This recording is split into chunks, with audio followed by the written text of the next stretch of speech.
Buenos días. Qué bueno volver a verlos. No he estado aquí con mi familia los últimos 2 domingos porque estuvimos de viaje, pero ha sido un lindo tiempo de oración no sé, yo lo he sentido muy especial por lo menos. Siempre es bueno estar de nuevo con nuestra familia espiritual, es importante, nos refresca. De verdad, traten de no dejar de venir. Cada vez que yo dejo de venir por un tiempo prolongado se siente en el alma y es tan bonito volvernos a encontrar. Bueno, estamos en una serie sobre Éxodo. Ya tenemos tiempo en esta serie sobre Éxodo, ya lo suficiente como para que hacer un recuento de todo nos tomaría toda la prédica, así que no voy a seguir con mi costumbre de hacer un recuento de las últimas prédicas. Pero sí hacerles mención, hacerles acordar que de lo que toda esta serie se trata es de estudiar este proceso de liberación del pueblo de Israel, ¿no? A través del cual es liberado de su esclavitud en Egipto, y de todo el trayecto que tienen que correr hasta llegar a la tierra prometida y tratar de extraer para nosotros lecciones que podamos aprender de esa experiencia, ¿no? Ahora, la última vez que estuve aquí, si ustedes se acuerdan, compartí sobre Éxodo 5 a Éxodo 10, ¿no? Y hablamos sobre las plagas de Egipto, pero todo enfocado en el proceso de endurecimiento del corazón de Faraón, y los peligros que para todos nosotros, cristianos y no cristianos, tiene el endurecer el corazón, ¿no? Y en esa oportunidad, pues bueno, me tocó predicar 5 capítulos. Hoy día solo me han dado 8 para predicar. El fragmento que vimos es muy puntual, pero en realidad lo que vamos a estudiar hoy es Éxodo 17, 8 al 16. Y bueno, ese cambio de 5 capítulos a 8, yo no sé si es una indirecta, pero por si acaso la prédica de hoy va a ser más corta que mi última prédica. Pero bueno, para adentrarnos me gustaría si pueden poner el mapita que pedí, porque creo que sí es bueno ubicarnos un poco en el tiempo. No sé si se acuerdan, hace un par de semanas, no me acuerdo si creo que fueron 3 semanas, Julio predicó sobre cómo es la batalla del Señor y presentó este mapa que está aquí, muy, muy útil. Qué bacán que esté sobre mi mano izquierda, porque se lo puedo mirar y mirar mis apuntes. Es un mapa que Julio presentó, me lo estoy prestando. Quiero dar buen testimonio de que cuando uno cita algo que no es suyo, tiene que decir de quién viene. Y podemos ver entonces en este mapa, ¿no?, cómo el pueblo de Israel abandona Egipto, ahí donde dice Menfis, es la capital de Egipto en esa época, ¿no?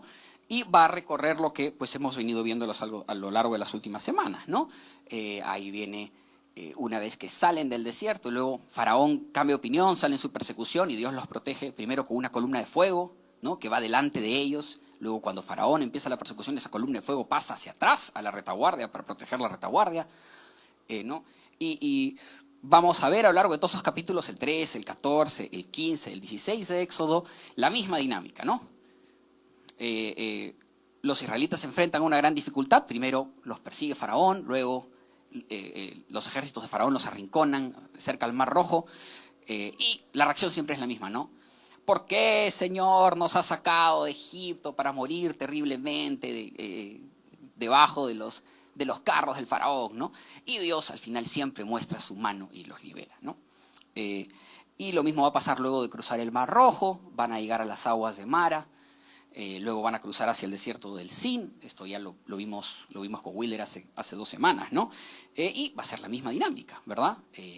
Llegamos a las aguas amargas de Mara, donde la gente no puede beber el agua, la gente tiene mucha sed, y lo mismo, ¿no? Murmurar contra Moisés, ¿por qué nos has sacado para morir de sed? Y el Señor milagrosamente instruyendo a Moisés a echar un tronco de árbol sobre el mar para endulzar las aguas, ¿no? Y luego en el desierto del Sin, donde no había comida, ¿por qué nos han traído para morir de hambre en el desierto? Y Dios proveyendo milagrosamente el maná y la carne de las codornices para sostener a su pueblo. Y esta ha sido la dinámica a lo largo de las últimas semanas, ¿no? Ahora, llegando al capítulo 17, estamos abandonando el desierto de Sinaí, yendo más hacia el sur, y vamos a llegar a un punto que se llama Refidim, eso ya depende de la traducción, pero es este punto que pueden ver aquí, ya llegando casi al monte Sinaí.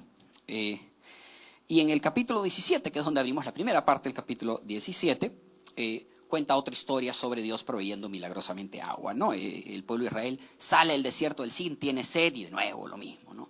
¿Por qué nos has traído, Señor? Moisés, ¿por qué nos has traído hoy aquí para morir de sed? Al punto tal que ya en el capítulo 17 Moisés pierde un poco la paciencia y dice: ¿qué haré, Señor, con este pueblo que me has dado, ¿no? me van a terminar apedreando. Y nuevamente Dios instruye a Moisés a tocar una peña con su vara, una roca con su vara, y sale agua y el pueblo bebe. Y así llegamos al capítulo 17, versículo 8 al 16. Lo voy a leer para ustedes. No sé si lo tenemos en pantalla, el versículo el 8 al 16, si no yo lo leo. ¿Lo tenemos? Genial. Éxodo 17, versículos 8 al 16. Y dice así: los amalecitas vinieron a Refidim y atacaron a los israelitas. Entonces Moisés le ordenó a Josué: escoge alguno de nuestros hombres y sal a combatir a los amalecitas. Mañana yo estaré en la cima de la colina con la vara de Dios en la mano. Josué siguió las órdenes de Moisés y les presentó batalla a los amalecitas. Por su parte, Moisés, Aarón y Hur subieron a la cima de la colina. Mientras Moisés mantenía los brazos en alto, la batalla se inclinaba en favor de los israelitas, pero cuando los bajaba, se inclinaba en favor de los amalecitas. Cuando a Moisés se le cansaron los brazos, tomaron una piedra y se la pusieron debajo para que se sentara en ella. Y luego Aarón y Hur le sostuvieron los brazos, uno el izquierdo y otro el derecho, y así Moisés pudo mantenerlos firmes hasta la puesta del sol. Y fue así como Josué derrotó al ejército amalecita a filo de espada. Entonces el Señor le dijo a Moisés: pon esto por escrito en un rollo de cuero, para que se recuerde y que lo oiga bien Josué. Yo borraré por completo bajo el cielo todo el rastro de los amalecitas. Y Moisés edificó un altar y lo llamó: el Señor es mi estandarte. Y exclamó: echa mano al estandarte del Señor. La guerra del Señor contra Amalec será de generación en generación. Ahora, el énfasis de esos últimos 3 versículos, el Señor está siendo tremendamente duro con los amalecitas. Está básicamente declarándolos enemigos eternos y prometiendo destruirlos por completo. Esto no es algo común. Y definitivamente llama la atención, ¿no? Y tiene su explicación, y para entender esa explicación y entender qué tiene eso que ver con nosotros, tenemos que adentrarnos un poco a entender quiénes eran los amalecitas, porque este versículo no nos da mucho contexto sobre ellos, nos dice simplemente que es gente que descendió a atacar a Israel. Bueno, los amalecitas eran una tribu nómade. En esta época es muy común, sobre todo en zonas desérticas, que la gente no se asiente en un solo lugar, sino que sean tribus que a lo largo de un área van pasando y recorriendo el lugar. Y los amalecitas en particular eran una tribu particularmente brutal en su trato y se dedicaban principalmente al saqueo y la extorsión, ¿no? A exigir tributo de la gente a cambio de básicamente no matarlos ni esclavizarlos. En la Biblia hay múltiples referencias a Amalec, Amalek o los amalecitas. Amalek es el patriarca de este grupo. Amalek, dicho sea de paso en la Biblia, es nieto de Esaú. ¿Se acuerdan de Esaú? De Isaac, que tuvo 2 hijos, ¿verdad? Jacob y Esaú. Bueno, Amalek viene a ser nieto de Esaú porque es el hijo ilegítimo de Elifaz, uno de los hijos de Esaú. En la Biblia vamos a ver referencias a los amalecitas no solamente en Éxodo, sino también en Deuteronomio, en 1 Samuel, ¿no? Y van a ser un permanente dolor de cabeza, más que un dolor de cabeza, la verdad, para los israelitas, hasta el tiempo de David y más allá incluso. Y realmente esta promesa de Dios de exterminarlos no va a terminar de concretarse hasta el reinado de Ezequías. Con ciertas aventuras de paso que, bueno, no es parte del tema de hoy, ya que tiene que ver con la desobediencia de Saúl. De eso ya predicará otra persona, Julio, otro día. Pero lo que es relevante para nosotros es entender un versículo. Para entender este versículo es ver qué sucedió puntualmente en esta batalla de Refidim. Y para eso necesitamos movernos un poquito a Deuteronomio 25, porque el versículo que tenemos en Éxodo es una referencia a la batalla, pero está enfocado en lo que hace Moisés principalmente y en lo que decide el liderazgo de Israel, no tanto en la batalla en sí. En cambio, en Deuteronomio 25, versículos 17 y 18, tenemos una descripción más de lo que ocurrió en el campo de batalla. Está hablando Dios en Deuteronomio 25, 17 y 18 y dice así: recuerda lo que te hicieron los amalecitas después de que saliste de Egipto. Cuando estabas cansado y fatigado, salieron a tu encuentro y atacaron por la espalda a todos los rezagados. No tuvieron temor de Dios. para entender un poco qué quiere decir este versículo, cuando dice que te atacaron por la espalda y atacaron a todos los rezagados. Que es un lenguaje genérico que no suena tan duro, pero cuando ves el detalle en términos de qué significa esto militarmente en historia antigua, te das cuenta de la brutalidad del ataque.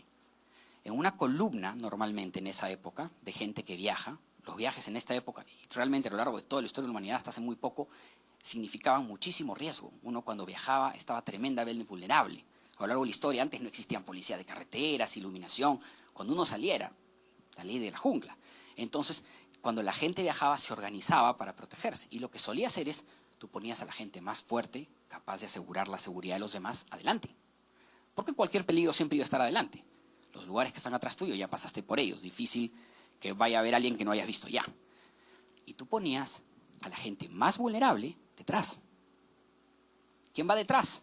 Los ancianos, los niños, las mujeres y los heridos. La gente que ha sido herida en batalla a lo largo de la jornada. ¿Qué nos está diciendo la Biblia entonces que hicieron los amalecitas? Fueron furtivamente a atacar a los niños, las mujeres, los ancianos y los heridos por la espalda.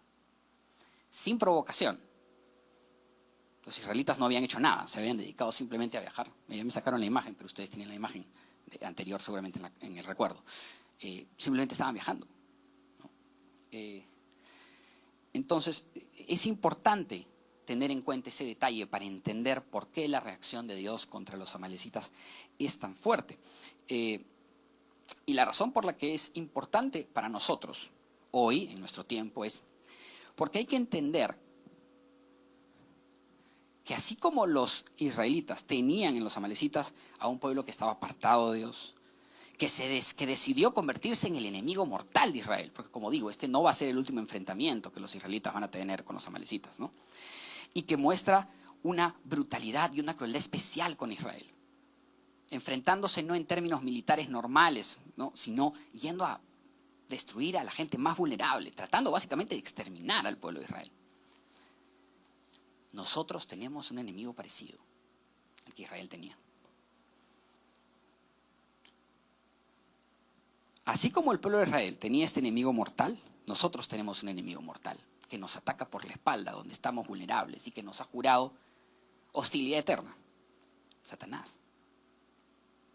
Así como Dios afirmó a los israelitas y les dio una promesa de que en última instancia Él vencería sobre los amalecitas y ellos serían derrotados, nosotros tenemos una promesa de Dios de que Satanás y toda la maldad que Él encarna será derrotada y nosotros seremos finalmente liberados de cualquier tentación, de cualquier pecado en Él, gracias a su salvación. ¿A qué estoy yendo? Estoy yendo a que, si bien nosotros, por lo menos en nuestro contexto inmediato, a pesar de que tiempos recientes nos han mostrado la crueldad del campo de batalla, ¿no? Nosotros en nuestro contexto no tenemos que preocuparnos de enfrentarnos a un enemigo con espada, ¿no? Sí tenemos una batalla espiritual. Acabamos de hacer alusión a ella hace poco en nuestra oración de confesión. Luchamos contra Satanás, que nos tienta para pecar. Luchamos contra Satanás, que nos impide, que lucha para obstruir nuestra misión, la misión que Dios tiene para nosotros. Luchamos como iglesia y luchamos como individuos. Y si bien esa batalla no es, como digo, no es tan gráfica aquí en el campo de batalla en el sentido de que no se derrama sangre, eso no significa que no sea real, que no sea dura y que no esté llena de peligros para nosotros. Recordemos lo que dice Efesios 6, versículos 11 al 12, ¿no? Pónganse toda la armadura de Dios para que puedan hacer frente a las artimañas del diablo, porque nuestra lucha no es contra seres humanos, sino contra poderes, contra autoridades, contra potestades que dominan este mundo de tinieblas y contra fuerzas espirituales malignas en las regiones celestes. En Primera de Pedro, capítulo 5, versículos 8 al 9, la Biblia nos advierte: practiquen el dominio propio y manténganse alerta, porque su enemigo, el diablo, ronda como león rugiente buscando a quien devorar. Resístanlo, manteniéndose firmes en la fe, sabiendo que sus hermanos en todo el mundo están soportando la misma clase de sufrimiento. ¿Qué podemos aprender sobre esta batalla que sea aplicable a nuestra propia batalla espiritual? una de las principales cosas que me parece que este versículo, este fragmento de Éxodo nos enseña es que tenemos que asumir responsabilidades como soldados de Cristo en nuestra batalla espiritual. No solo a nivel individual, sino como iglesia. ¿Qué responsabilidades vemos que asumen los principales personajes en este fragmento? ¿Qué responsabilidades están asumiendo? Bueno, para empezar, vemos que Josué recibe, el fragmento comienza con Josué recibiendo una orden de Moisés. Y la orden de Moisés es, vamos a volver exactamente al texto, la orden de Moisés es, escoge a alguno de nuestros hombres y sal a combatir a los amalecitas. Mañana yo estaré en la cima de Dios, de la colina con la vara de Dios. Entonces, Josué recibe una orden, prepárate para la batalla contra los amalecitas. Pero pongámonos a pensar en lo difícil que era esa orden. Porque a Josué le están diciendo, mira Josué, viene a atacarnos, nos acaba de atacar por la retaguardia, un pueblo nómade, guerrero, hábil en el campo de batalla, profundamente cruel, y que viene a exterminarnos. Ni siquiera es que viene a extraer tributo de nosotros, no, viene a exterminarnos. Es más, ha empezado por las mujeres y los niños. Y tenemos que hacerle frente, así que tú tienes que organizar la defensa. ¿Y de dónde tiene Josué para escoger gente para enfrentar a este pueblo militarmente capaz? De una sarta de quejones. De eso te pide. Cuando retrocedemos un poquito en Éxodo, y recordemos, es bueno aquí tomar en cuenta cuánto tiempo ha pasado desde que los israelitas salieron de Egipto, ¿no? Han pasado solamente menos de 3 meses, porque la Biblia nos dice en Éxodo 19 que los israelitas llegaron a los 3 meses al monte Sinaí, y esto es antes. Es después de las aguas de Mara, que la Biblia nos dice fueron al 15º día del segundo mes, más o menos 45 días, ¿no? Entonces no ha pasado mucho tiempo. Han pasado muchas cosas, pero no ha pasado tanto tiempo. Los israelitas siguen siendo ese pueblo que Dios mismo, cuando decide qué trayecto deben seguir, ¿se acuerdan de la prédica de Julio? Decide mandarlos por el camino más largo. ¿Por qué? Porque si ven el campo de batalla, si se ven confrontados con la necesidad de pelear en una batalla contra estas tribus que son más violentas, que son agresivas, que son capaces, van a huir. De eso tiene Josué para escoger. Entonces, pónganse en su lugar por un momento.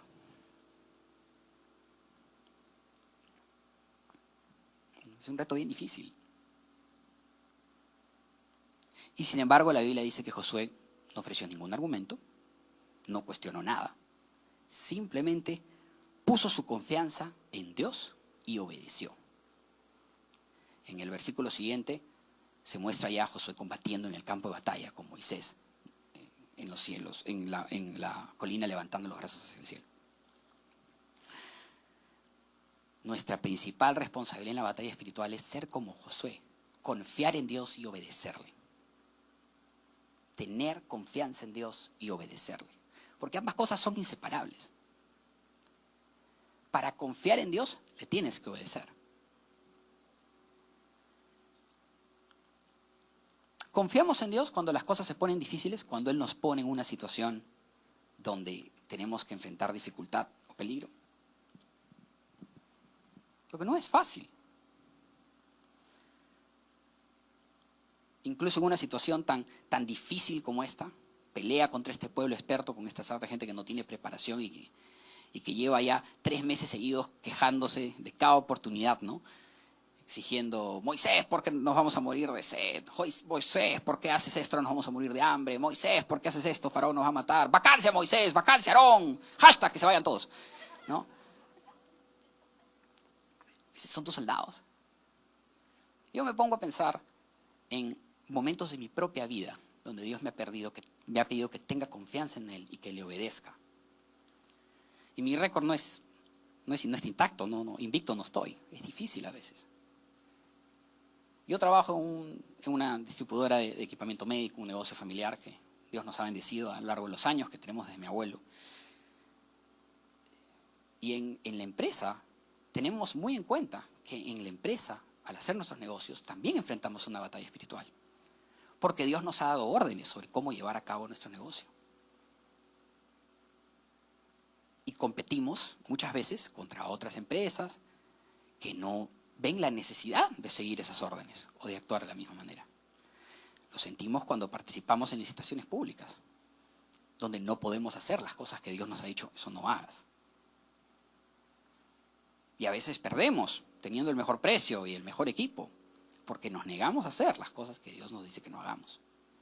Confiamos en Él y le obedecemos, sabiendo que eventualmente, porque hemos aprendido a la mala la empresa, hemos aprendido que si le obedecemos, Él nos dará la victoria eventualmente. Él nos bendecirá, Él proveerá.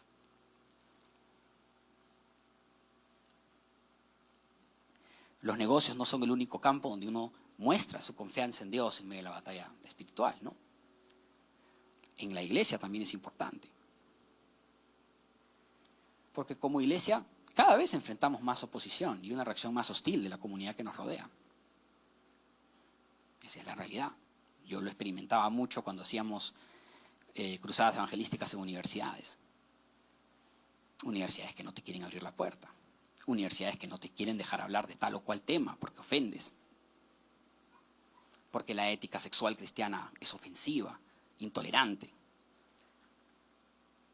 Y es frustrante que te corten, que te den un permiso y luego te lo quiten. Pero no por eso podemos acomodar nuestro discurso. No por eso podemos decir, bueno, vamos a hablar de este temita y este temita no, para que no se haga. No, tenemos que decir lo que la palabra de Dios dice. Confiar en Él y obedecerle. Ahora, la Biblia dice que, entonces, Josué confía en Dios, obedece lo que Moisés le manda, pelea la batalla y entonces ganan. ¿Y ganan por qué? Porque Josué es un genio militar. Porque los israelitas de repente se convirtieron así en soldados ucranianos, expertos, persistentes. ¿Qué nos dice la Biblia que fue clave en la victoria de Israel sobre Amalek? Lo vemos en Éxodo 17, versículos 11 al 13. Dice que mientras Moisés mantenía los brazos en alto, la batalla se inclinaba en favor de los israelitas. Pero cuando los bajaba, se volvía a inclinar en favor de los amalecitas. Y que cuando a Moisés se le cansaron los brazos, tomaron una piedra y se la pusieron debajo para que se sentara en ella. Y que luego Aarón y Hur le sostuvieron los brazos. Y así Moisés pudo mantenerlos firmes hasta la puesta de sol. Y que fue así como Josué derrotó al ejército amalecita. Entonces, se ganó la batalla simplemente porque Moisés estaba ahí con su vara extendiendo los brazos. Es un tema de un poder mágico de Moisés. No. Hay que entender qué simboliza el hecho de extender los brazos. Lo que el hecho de extender los brazos simboliza, porque hay muchas referencias de esto en la Biblia, sobre todo en el Antiguo Testamento, lo vemos en Samuel, lo vemos en varios libros, es Moisés estaba orando. Lo que Moisés está haciendo apunta en dirección de la segunda responsabilidad que tenemos que asumir en el medio de la batalla espiritual, que es tomarnos la oración en serio. Mientras la primera responsabilidad que nos enseña ese fragmento es confiar en Dios y obedecerle, la segunda es tomarnos la oración en serio. ¿Por qué Moisés va a la montaña para orar? Hay dos razones. La primera es, si ustedes leen la Biblia, van a ver que hay una larga tradición en el pueblo de Israel de ir a una montaña para orar, de tratar de ir a un lugar alto para adorar a Dios. ¿Dónde es que Moisés ve la zarza ardiente y recibe el encargo de ir a liberar a Israel?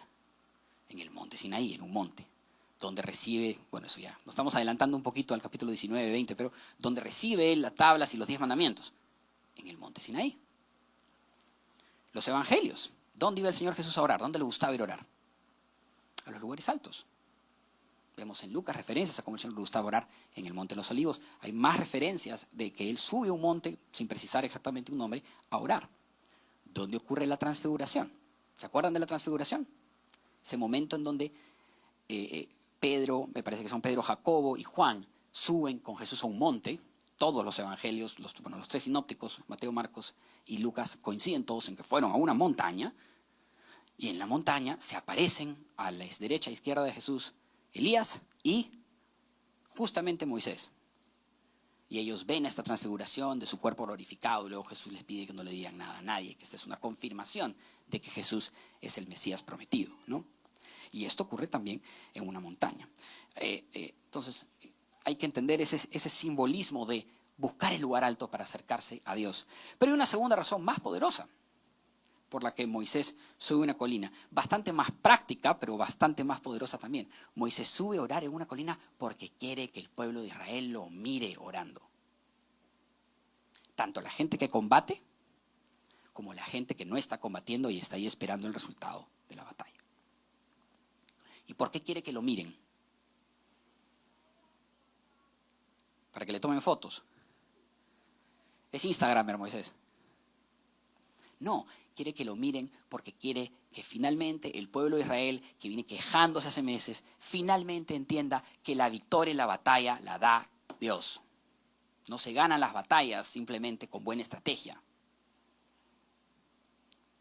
Quiere que vean cómo orando y pidiendo el poder de Dios. Quiere que vean cómo si perseveras en orarle, si perseveras en pedirle ayuda, si perseveras en quebrarte delante de Él y le confiesas tus pecados, si perseveras en ponerlo a Él al centro de tu vida, en cumplir sus propósitos, cumplir sus mandamientos, si perseveras en todas esas cosas, entonces no te tienes que preocupar por ganar la batalla porque la victoria te la dará Él.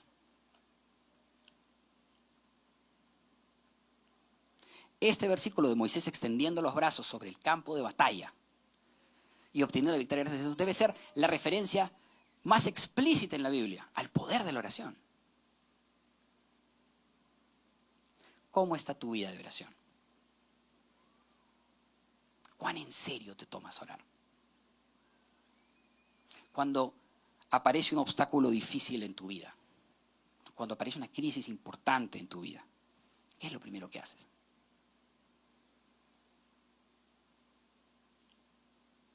¿Saben lo que yo hago cuando pasa algo grave, difícil en mi vida? A veces hasta un obstáculo menor que me dificulta las cosas, que supone un peligro para mí. ¿Saben lo que hago? Me siento a refunfuñar. Como el pueblo de Israel. Usualmente el pueblo de Israel se quejaba con Moisés, yo me quejo con mi esposa. Me siento a refunfuñar y explicarle a Rosinés cómo el mundo entero conspira contra mí. El mundo entero conspira contra mí, los clientes conspiran contra mí, mi papá no ha venido hoy, ¿no? Mi papá conspira contra mí. Nadie me entiende. Cuando lo que debería hacer es orar. Me ha servido esta prédica como un recordatorio de eso. Cuando lo que debería hacer es orar. Y al orar, recordar todos esos milagros que yo también he visto. Cuando escuchaba el mensaje en el que esta prédica está inspirado de Michael, creo que es de Michael Houghton, de esta serie que estamos mirando, está inspirada en eso, recordaba lo que decía el pastor, que me hizo tanto sentido, ¿no? Que decía, si el pueblo de Israel hubiera enfocado su atención no en quejarse con los líderes políticos de sus problemas, porque eso es lo que hacen. La razón por la que murmuran contra Moisés constantemente, por la que se quejan y se lamentan constantemente, es porque Moisés es el líder político. Y eso nos pasa a muchos de nosotros. Cuando nos pasan problemas nos preocupamos, nos enfocamos en las cosas terrenales. Nos enfocamos en lo mal que lo está haciendo el jefe, en lo mal que lo está haciendo el gobierno, lo mal que lo está haciendo mi esposa, lo mal que están actuando mis hijos. En lugar de decir, como debieron decir los israelitas, Señor, tú que nos has librado de la esclavitud en Egipto, que nos has librado de los carros del faraón, que nos has librado de morir de sed, nos has librado de morir de hambre. Líbranos ahora de este enemigo que nos quiere exterminar. Y así debería ser mi oración. Señor, tú que me has permitido en mi vida enfrentar problemas de depresión y me has permitido salir adelante.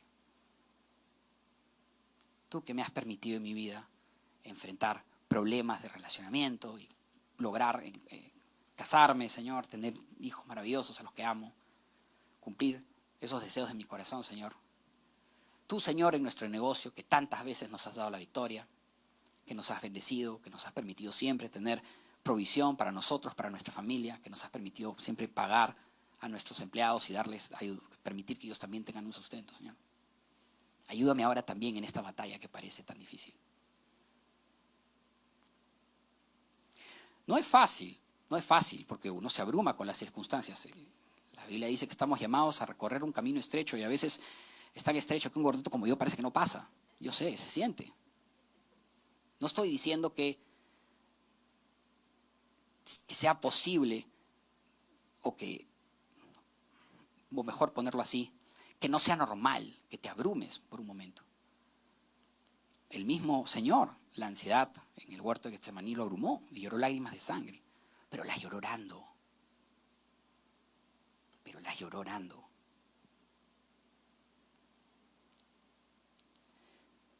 ¿Y qué de Aarón y Hur?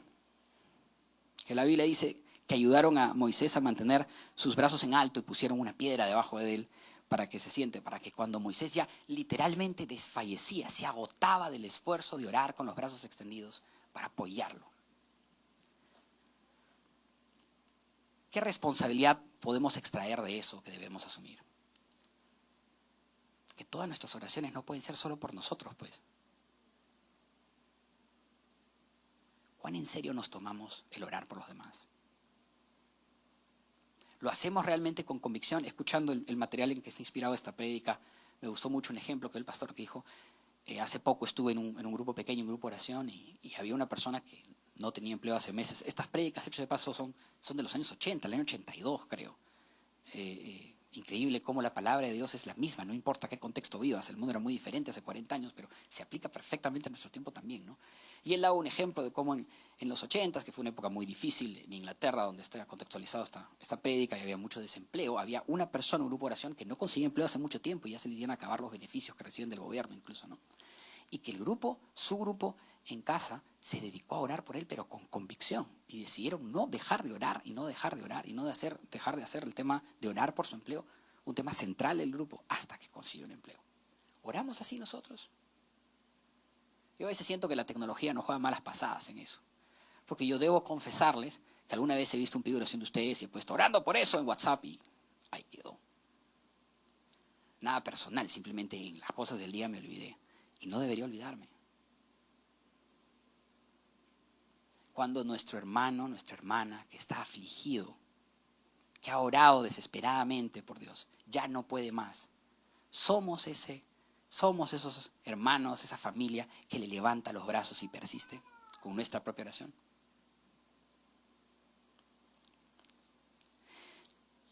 Seamos como Josué, que cuando le dieron una orden difícil de cumplir, la cumplió, confiando en Dios. Confiando en Dios, un Dios al que él conocía, al que él había visto obrar de forma milagrosa. Porque los que conocemos a Dios hemos visto a Dios obrar. No estamos actuando sobre expectativas irracionales. Sabemos lo que Dios ha hecho en nuestras vidas y en las vidas de otros. Seamos como Moisés, que en medio de la batalla, siendo él el principal líder de Israel, no estaba pensando en movimientos de tropas y cómo vamos a hacer y cuánta gente a la retaguardia. No que esas cosas no fueran importantes. Por eso le ordenó a Josué, un hombre preparado, que era de los que mejor sabía, para manejar el tema. Pero él estaba enfocado en lo más importante como líder espiritual del grupo, en orar. Y seamos como Aarón y Hur. Apoyemos en oración a los hermanos que lo necesitan. Que cuando se fatiguen de tanto clamar a Dios, sientan la gente que queremos, que estamos ahí levantándoles los brazos, orando junto con ellos. Porque en la medida que asumamos nuestras responsabilidades en la batalla, que obedezcamos con confianza plena y que tomemos en serio la oración, tanto a nivel personal como iglesia, de manera intencional y sincera, la Biblia nos dice, y nuestra propia experiencia nos enseña, que veremos grandes milagros y que triunfaremos en grandes batallas en donde creíamos que no teníamos esperanza alguna. Vamos a orar. Padre, te doy gracias en esta mañana, te doy gracias por el privilegio de estar de vuelta aquí en casa, con amigos, con gente que quiero, con gente que no conozco tanto quizás aún, pero me inspira tanta alegría simplemente venir, cantarte, Señor. Ha sido tan especial venir hoy. Y te doy gracias también por esta lección que he recibido preparando esta prédica, de que tengo que ponerle más punch a la oración, Señor. Te pido que nos hagas gente que confía en ti, que te obedece y que entiende lo fundamental que es orar a ti en nuestra vida, en las batallas que vivimos contra nuestros propios pecados. Ayúdanos a ser como Josué, como Moisés, como Aarón y Hur, Señor. Y perdónanos si fracasamos a veces en ello, si no confiamos, si no obedecemos, o si oramos así, a la apurada, como si fuese una rutina, un ritual y nada más, o no oramos en absoluto, que es peor. Haznos gente de oración, de fe, de confianza en ti, Señor. Que cuando hay un problema, no ve lo difícil que es el problema, sino lo grande que eres tú. Y se enfoca en ponerte a ti al medio, en honrar quien tú eres, en seguir tu voluntad, conocerla, en que nuestro corazón esté completamente abrumado por tu amor.